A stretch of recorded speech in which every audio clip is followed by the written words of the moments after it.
நமஸ்கார், நான் உங்கள் மீனாட்சி. நம்ம தினம் தினம் சப்த நதிகளில் எப்படி நீராடலாம், அது எப்படி சாத்தியமாகும் அப்படிங்கிறத பார்க்கலாம்.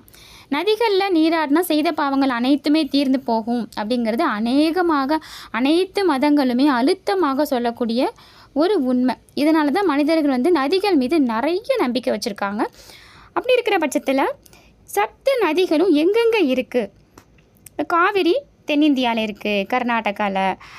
யமுனை நதி ஆக்ராவில் இருக்குது, நர்மதா மத்திய பிரதேசத்தில் அமர்கண்டத்தில் இருக்குது, கோதாவரி திரம்பகேஸ்வரில் இருக்குது. இப்படி சப்த நதிகளும் ஒரு இடத்துல இருக்கிற பட்சத்தில் நாம் எப்படி சப்த நதிகளில் நீராடுறது, சப்த நதிகளும் எப்படி நம்மளுடைய வீட்டில் எப்படி சங்கமிக்கும் அப்படிங்கிறத நம்ம இப்போ பார்க்கலாம்.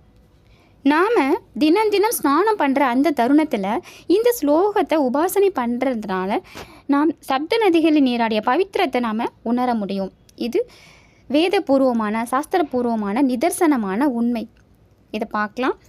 கங்கேச யமுனை சைவ கோதாவரி சரஸ்வதி நர்மதே சிந்து காவேரி ஜனேஸ்மின் சன்னதிம் குரு. இதை 3 முறை உபாசனை செய்வதால் நாம் சப்த நதிகளில் நீராடிய பவித்திரத்தை உணர முடியும்.